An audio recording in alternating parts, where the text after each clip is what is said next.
Hello, our friends, Evolutionary Energy Arts family members, Patreon family members, Rumble, Brighteon, Bitchute family members, all of the above. Everybody, welcome back.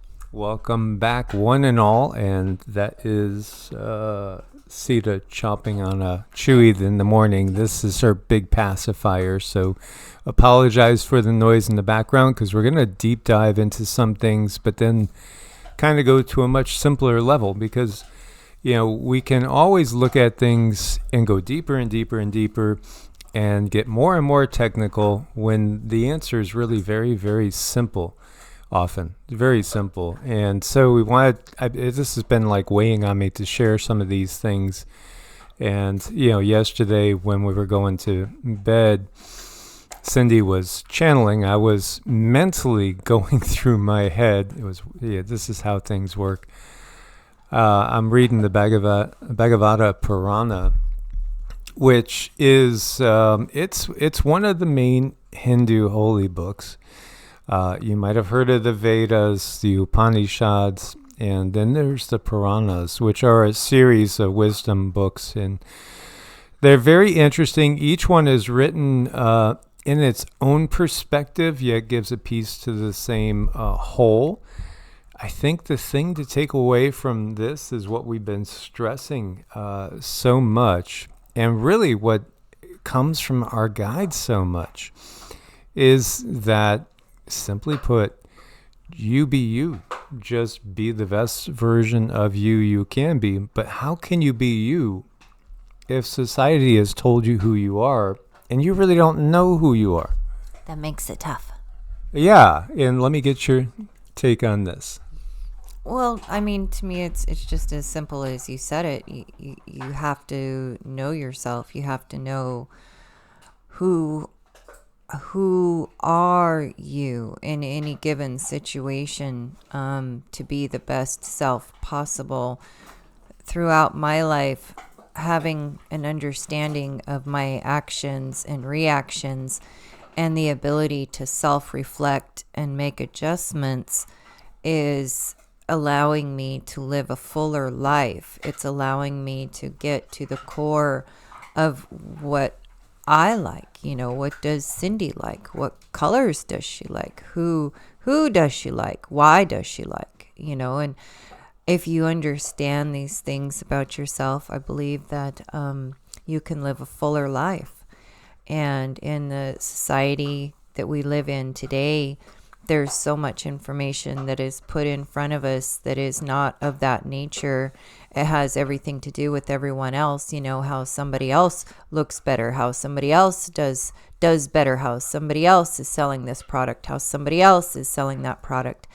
It really takes us far away from who we are. And then it's like the first half of life is very traumatic, and the system kind of sets things up that way to make it traumatic. And it's like the second half of your life you spend trying to get to know yourself and healing from the trauma of the first half of your life. So once you are able to figure that out and get on the right path to knowing you, understanding your heart, then it's like things get better and better and better. Yeah, and getting away from the idea that each one of us is very flawed, or like you might say, I don't like myself, and I wish I did like myself more, but I keep doing this wrong or that wrong. We need to kind of turn these things around. And it was really fascinating for me now to retrospect, because as a little kid, I liked myself. And in fact, I liked myself even through periods in which I was really picked on as a little kid. From 4th grade to 6th grade, I was like terrorized. As we had moved into a neighborhood, and we were the poorest family in a pretty wealthy neighborhood. We were the only ones that rented. Everybody owned their houses. And I guess I just didn't fit in. And so I was incessantly picked on by all the kids in the neighborhood, to the point of, trying to run home from school before I get beaten up by a circle of kids. Well, it did send me off on a different path. It led to a lot of time in contemplation, a lot of time playing by myself. And I still kind of liked myself. When didn't I like myself? Well, when I got into high school and I was having a really good time, I lost track of who I was, because then I had a whole bunch of friends and I almost lost who I was in my friends. And everything was centered around the group. And so I kind of lost myself, and I kind of got into the identity that the world gives you, and then just had the usual typical goals of, well, my parents never owned a house, so I wanted to own a house. That's the only thing I'm going to fix on. I'm going to get a job and make money, and I'm going to own my own house, because when I was a kid, we got booted from places because they would raise the rent and make it unaffordable. Or, in one case, we were paying the rent, but they weren't paying the mortgage, and then the house got foreclosed by the bank, and we had to move anyway. So, it was just from basic insecurities that my goals were born, and I lost touch with myself. But once I bought my first house, I was like 22 or 23, I hit that goal, and you would think I'm happy, but no, all of a sudden I'm emptier than can be, and I didn't like myself anymore because I was in a corporate world, and I was starting to lose track of who am I. And so it was a path back to finding who am I. And this is the thing to realize when we look at the different traditions out there, and it can get really, really confusing. And if you are, say, curious about Hinduism, which I think has an awful lot of value to it, but I do think Taoism has a ton of value to it too. I wouldn't necessarily place one higher than the other. Both are fascinating in all the information that they can bestow upon us into seeing the nature of reality and ourselves. For a Westerner to look at this and see, okay, well, here front and center we have Vishnu. This is Shiva. Now, he's the destroyer, right? Vishnu is the preserver and Brahma is the creator. And many people might have picked up on the fact that, like, the Trinity concept comes from Hinduism ultimately. Actually, a lot of the Bible comes out of Hinduism. Really, it more than people would know. Even the names Abraham and Sarah, Brahma and Sarai, and Sarasvati, right? Sarai, Sarasvati, Brahma, Abraham, Abram.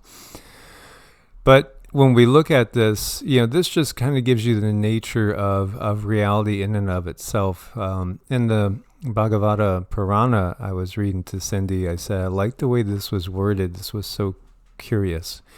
Because it talks about very long lengths of time, like billions and trillions of years. And the sage is given a vision.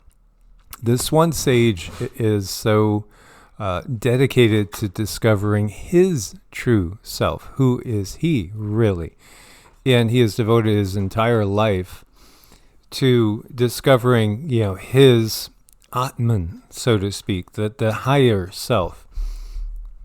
That he's blessed to not lose his consciousness even through transitions that we normally might lose our ability to remember. So that's a boon.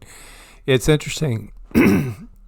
You can get boons from these very, very high beings if you are dedicated in service to the true self. A boon is like a gift. A boon is a gift, yes. A boon is a blessing or a gift. And even the dark agents get boons. Now, it's interesting too that it's much easier to get a boon from Brahma or from Shiva than it is from Vishnu, according to tradition.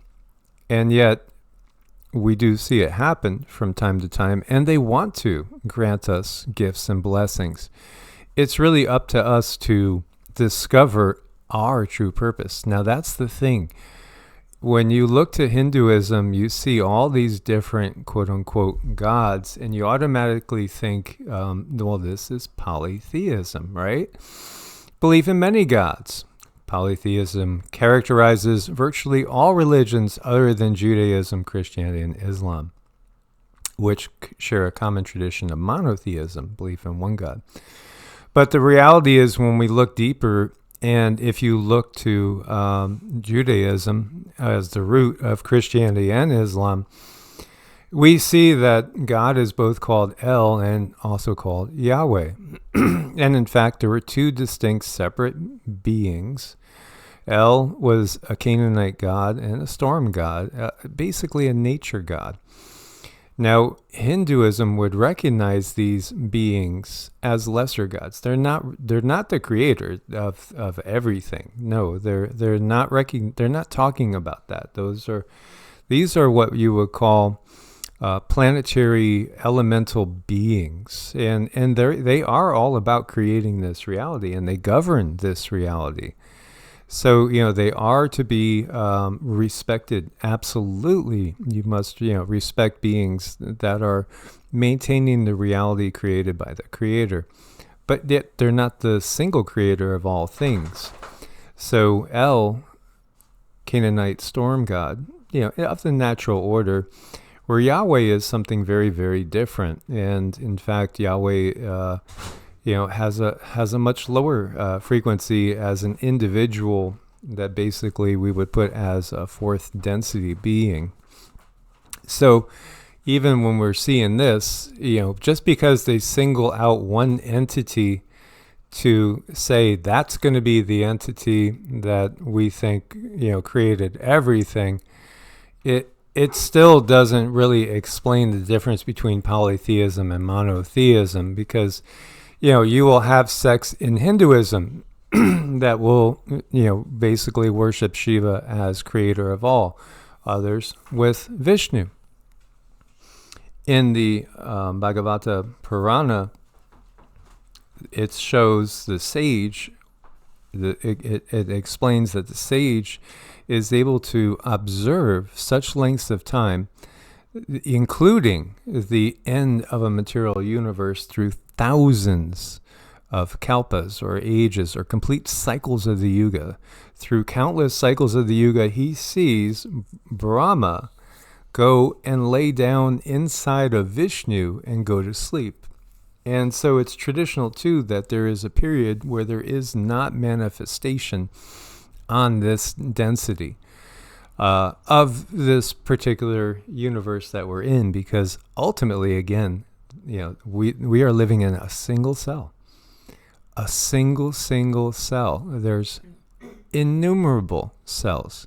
As big as it is, we are living in one single cell. And last night we were just talking about, in one way, when we look through a microscope, even though we have, all these visual cues and sensory cues that make us feel we're living in a particular reality, in a way, we are just like a couple of bacteria under a microscope living their lives out inside a human body.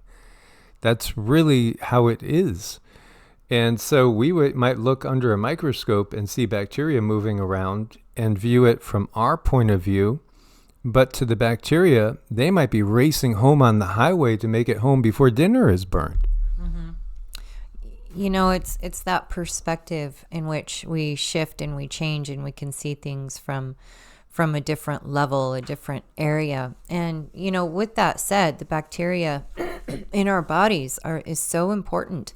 So very important. And if we take medication that actually kills that bacteria or those little bugs, those who are channels, they can feel that. They're going to channel that. And it can really be quite disturbing.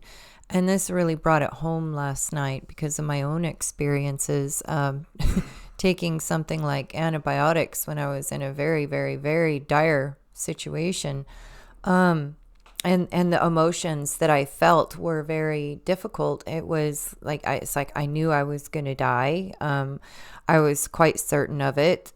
I was so in such a bad place when it came to thinking about death. And I was channeling my own cells.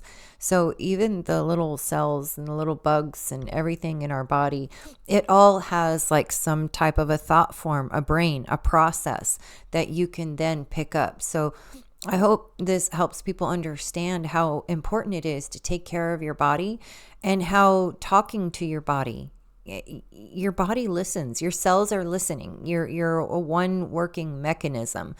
As above, so below. I think it's a very important concept for people to understand, because we're in such an emotional dark age right now. I don't think enough emphasis is put on our emotions and our understanding of emotions and understanding our bodies, and how everything is in a constant state of conversation.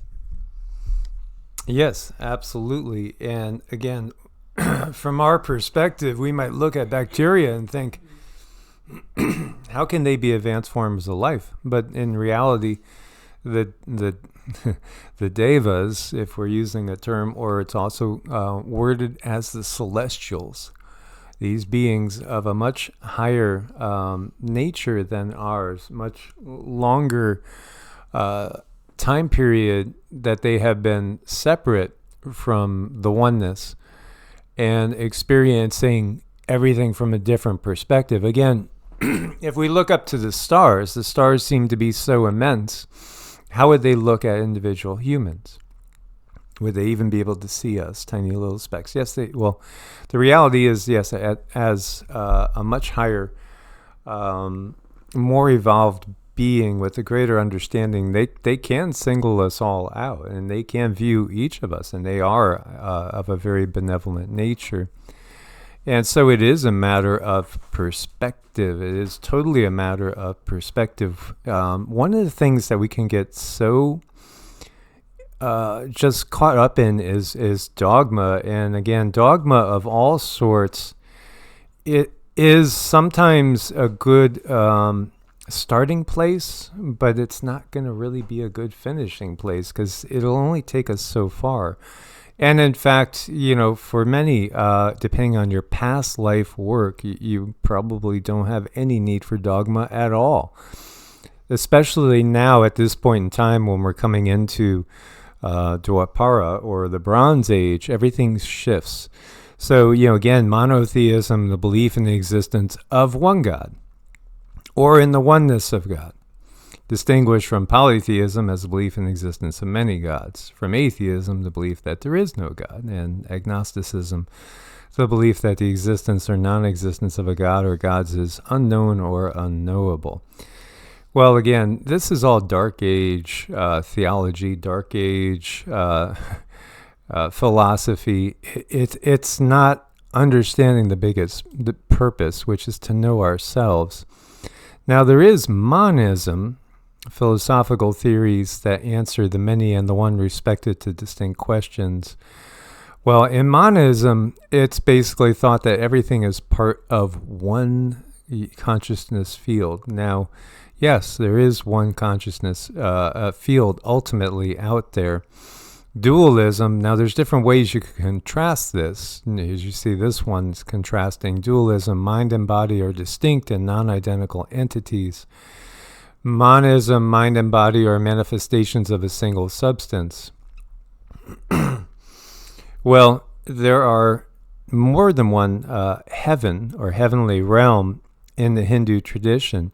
Some are higher than others. The lower heavens are governed by what we call the gunas. And the gunas we can equate to the elements which give rise to desires, elements and senses, which then give rise to desires, which kind of puts us on the wheel of coming and reincarnating time and time again, really through our desire to, and through our attraction to the experiences that we have in this life. Now, again, this is going into some of the forms of Hinduism, because, there's, in some cases, you'll find there are different schools of philosophy in Hinduism that may be even more different than going outside of Hinduism and going into a completely different religious perspective. It is that vast.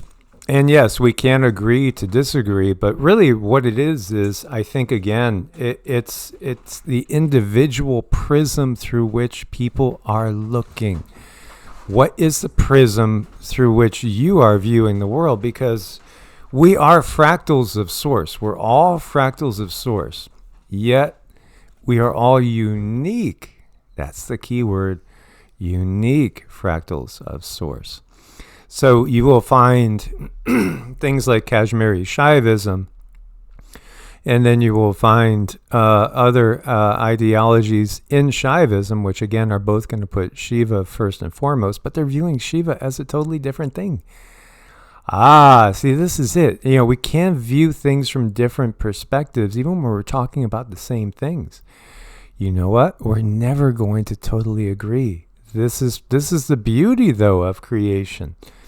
And it's when we come to terms with respect for the fact that we can agree to disagree. And maybe it's because you have come to the realization that I'm looking at this lake, but yeah, you know what? I'm always standing on the western bank looking at the eastern side. What if I went over to the western side and looked back at the eastern side and looked back on the western, or the north and looked down the south? My perspective is going to change. Is there ultimately one field of consciousness? From what our understanding is, I think we would say absolutely yes. There's one field of consciousness. Is there one God? Well, then that depends on how do you define God? What are you calling God? Because ultimately in ancient days, and even not so ancient, we've called beings God that maybe we're thinking that's the creator of this universe, but it's not. And even if it is the creator of this universe, doesn't mean it's the creator of a different universe, because each universe is a bubble. And we are all creator gods in training. That's the big reality. So what's our purpose? Your purpose is to find out who you are. Who are you really? And realize there's no fault in being who you are. That's part of the biggest part to get over. This is Source exploring itself. Source gave a piece of itself for you to have an experience, because Source wanted you to experience what Source experiences. And understanding that that's a gift, and understanding that all these things that occur in one's lifetime is for the purpose of you to understand who you are. Now, there's a plethora of belief systems out there that one can go down, that one can look at, that you can take on as your own, that might give you some assistance in understanding yourself, because we're spiritual beings. So many have that craving to devote themselves to some certain belief system, but within that belief system, that's all about searching out yourself. I think that's probably one of the most common denominators of all these different belief systems. Is it all has like a different way for you to search out yourself, but ultimately it can end in blockading you. So when it comes to children and the way that they learn, I think that putting them in school is like the worst thing you can do, because it limits them. It's more like putting them in a box. It's showing them all the things that they cannot do. But if you have a child and you allow that child to go out into the world and figure things out, that child is probably going to teach you way more than you ever figured out on your own, or you were ever taught on your own, because they're not bombarded with so many limitations. So everything has a purpose. Everything has something to add to your life. It's just a matter of shifting that perspective if you want to. And I can understand certain things happening in people's lives that would make them very angry. And it's like, why does this thing need to happen? And sometimes it's the only thing you can do about that is let time go by so that you can see everything else unfold. I'm not saying this is an easy concept to get. I'm not saying that we can't be angry about certain things, because we can. We're here to explore our emotions. We're here to explore who we are, and we definitely have control over our reactions. When it comes to dealing with things on the outside of us, it is about adjusting things on the inside of us to deal with things on the outside of us. That can be very, very difficult. But we cannot go out on the outside of us and adjust things to make them fit for the inside. No, we have to go inside, make these adjustments to function, to allow things on the outside of us. So how we do that is completely up to you, and it's definitely a journey. It's a learning experience, and it's a beautiful one. It's a beautiful one, but it can also be a very, very painful one. Again, we are fractals, so we're all basically shining the light of source through us in a different way, a different angle. And when you look to like a diamond, and you can see, well, it looks like the light's reflecting a little differently here than over here. Absolutely, it's every angle is different. Every facet has its own reflection that it's going to give. It's reflecting the one light, and yet it's reflecting it in many different ways. So, this is the beauty of creation. And of course, you have different shapes, which would, again, give you all different, reflections and refractions. So, we are not supposed to all be the same, and things are not going to appeal to us all the same. I mean, it should be pretty obvious, but yet society wants to hammer us all into the same, square or round pegs. Are you a square peg or are you a round peg? Okay, square pegs over here, round pegs over there. Whack, whack, whack. Doesn't feel good. No, because that's not how it's supposed to be meant to be. In Indian philosophy, you have the Jiva Atman, or the Jiva, which is the individual soul or self. It's one of two types of souls, the other being the Paramatman, or the Atman, which is the universal and eternal soul. Jiva Atman, according to some traditions, is trapped in an earthly body until death when it's reincarnated. Jiva Atman, again, comes from Jiv, which means to breathe, and Atman meaning the self, living being. And again, what is a living being? It doesn't mean that it's a being with consciousness, because even when we don't have a body, we have consciousness. Even when we don't have a form, we have consciousness. Now, that's something that I know is not easy to understand. It's said that certain beings that are, certain people that are devotees of Krishna or Vishnu will go to different realms. There's the realm of Goloka, and there's then the higher realm of Vaikuntha. Well, again, each one is distinct and different, and you'll even find some, again, disagreements going on within the tradition itself, because, again, everybody is unique. And as soon as we say, well, my guru is the best guru, he's got it right. He's got it right for him. Might not be right for you. And it might not be right for the guy that wrote this other book. Well, this book comes directly from source, but that one doesn't. This comes directly from God, but that one doesn't. Well, again, it's written through a lens. Go back to the diamond, think of all the facets. None of them are the same. None are the same. And this is the whole purpose of creation in and of itself. Yes, there is a oneness, but it's an exploration of all different possibilities, all different probabilities. And when we talk about self-realization, it's not just the self in this particular incarnation.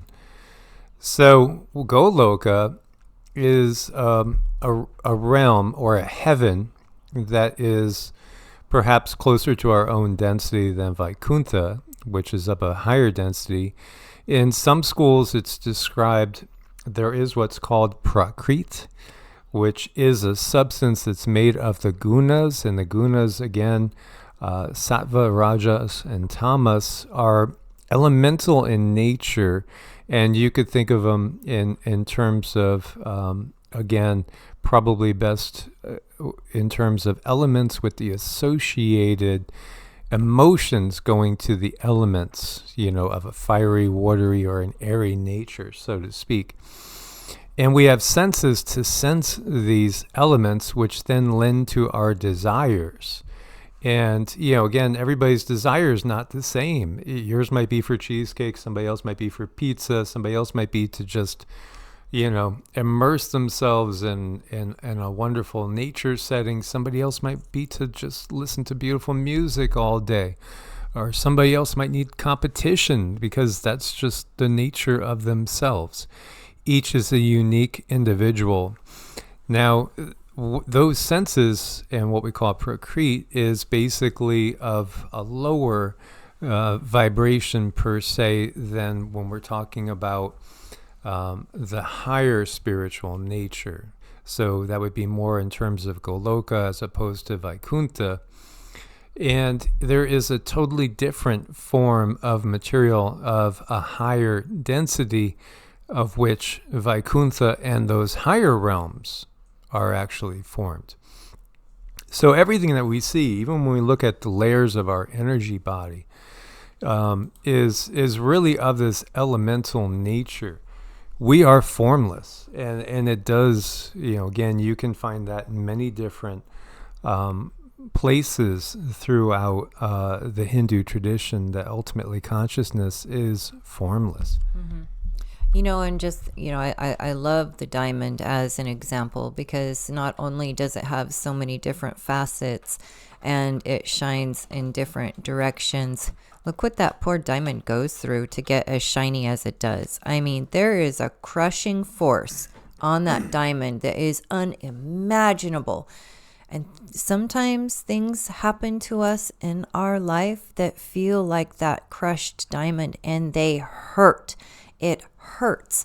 But understand, it is bringing you to a certain understanding, and it is allowing you to really, really shine your light in a way that is just unimaginable. And we do need that duality. It's not that everything in life is supposed to be super happy, super wonderful, super this, super that. No, we have duality to help us. Duality helps us figure out what we don't want. Duality and that negative, that darker emotion, it helps us figure out what direction do we want to go in. Not everyone's emotions and bad experiences are bad for everyone else. Usually when I see something that's happening in my life that's very, very painful, as much as I don't want to because it hurts, I have to kind of dig into that pain if I'm able. Not everybody can do it. Not everyone is ready, and you're not supposed to be ready. But you do know at some time and point in your life when you're able to look at something painful with like almost a monotone type of emotion and figure that out for yourself in a non-emotional way, so you know that you're getting closer and closer to the truth of you, to how you feel. And when I look at my lifetime, my truth has changed very much so. It's like the layers of the onion keep coming off, and I'm like, oh wow, that's a new discovery, and oh wow, that's a new discovery. So there is definitely a lot to be done in this lifetime, and I find it sad that society keeps so many people busy and they don't really have time to look at themselves at all. Yes, and what I wanted to show you here is, again, we know there's many different layers to our bodies. So when the physical body is shed, that's not the end. No, typically what happens is consciousness just shifts its perspective, and we still are. Now, if you take the physical body out of the mix, what do you have? You have kind of an orb shape, right? It's a sphere, and again, as above, so below, as within, so without. And yet all this, even when we go into the more subtle fields, we're still operating in what would be called Prakrit and the gunas. So we even go beyond all this. The highest self is even beyond the physical again. When you see spirit orbs, yes, this is basically our natural state when we're going between 3 and 4D. We could view it as, or in the astral plane again. And when you look at all these different spirit orbs that have been photographed throughout the years, and sometimes you'll even see them with faces in them, and interesting patterns in them. Again, it's representing an individual unit of consciousness. We could look out to the sun, and we see the sun, and the sun is a gigantic orb, and then yet our sun is tiny, as you could see, compared to some of the other suns out there. It's still all consciousness. Yet even these suns here that we're looking at are still on the physical realm. So there is even beyond that yet to go. It's all about self-realization. One size never, ever, ever fits all. And again, this is the self-realization that we're talking about here is even beyond one single lifetime. Yes, you can come to the realization that I'm not the body, and I go on, whether I have a body or not. And when you have that realization, that releases a lot of the pressure and a lot of the fear. Then you start realizing, wait a minute, this is a learning experience. That's what this is. This is a learning experience. This is going to be about how I react. So last night while I was reading the Bhagavata Purana and Cindy was like going in and out of waking consciousness, I asked her, do you feel like you could have a connection to Vishnu? And she said she thought she could. And then I was reading more, and then next thing I know, she's channeling Vishnu coming through. And so, in the Bhagavata Purana, it says the greatest form of expression is bhakti. And bhakti is like, it's love, really. It really is expressing yourself in a way, usually through music and mantras, where you're connecting to the devas or a particular deva that you resonate with. Again, we could think of these beings in some ways they are archetypes or archetypal, and if you resonate more with a motherly energy, maybe you will find that you resonate with some form of the Devi, or what we would call the goddess energy, or you might resonate with Krishna, Shiva. You might resonate with Jesus, Yeshua, and that's fine too. You might resonate with Buddha because he was about merging back into the oneness of everything and not having these experiences anymore as an individual Atman, so to speak. It's all fine, and if nothing fits, that's fine too, because again, you are unique. So nothing's going to fit like a glove that has been utilized or brought to us by somebody else, because they've done it through their prism. Your prism might be closer to a particular individual's prism, reflecting the light in a more similar way, but you're still you, so you're still unique. And what came through from Vishnu, because I said, it's said in the Bhagavata Purana that bhakti is the highest form possible for connecting with the higher energies in the Dark Ages. And his answer was simply self-realization is higher than anything. It's all about self-realization. So for one individual, it might be bhakti, which is, again, you could think of it as like worship and praise in some ways. Giving thanks, might resonate with you more. Gratitude, just being thankful for the experiences and the love, because ultimately this is all about love. It's a growing experience.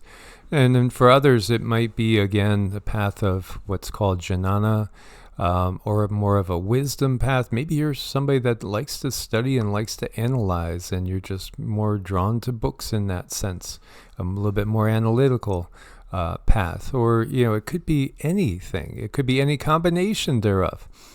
And what he brought up too was that this is through lifetimes. So we're on the path of discovering who we are really through multiple lifetimes.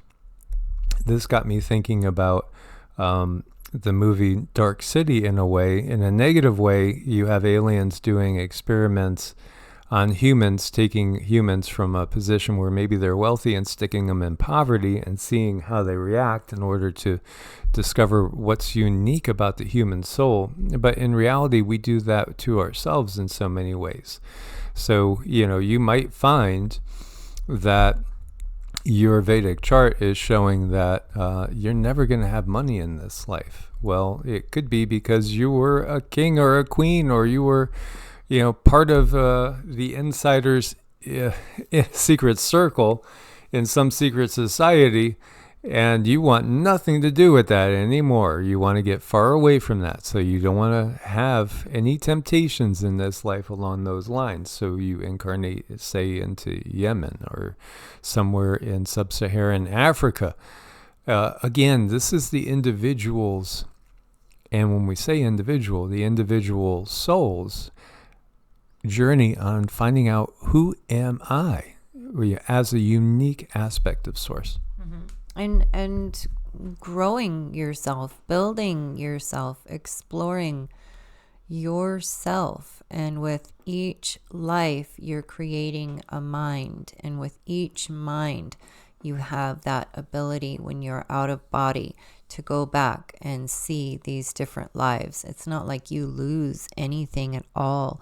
In fact, when you do die, I heard something that was so helpful through an NDE, and they said that my life left my body. My life left my body. That means they didn't lose anything. Every experience, every form of emotion, everything that they've learned, everything that they've loved, it comes with them. It comes with them. You get to keep that. That's your world. And that's something that no one can ever take away from you. But that's what makes life so precious, is because you're building it.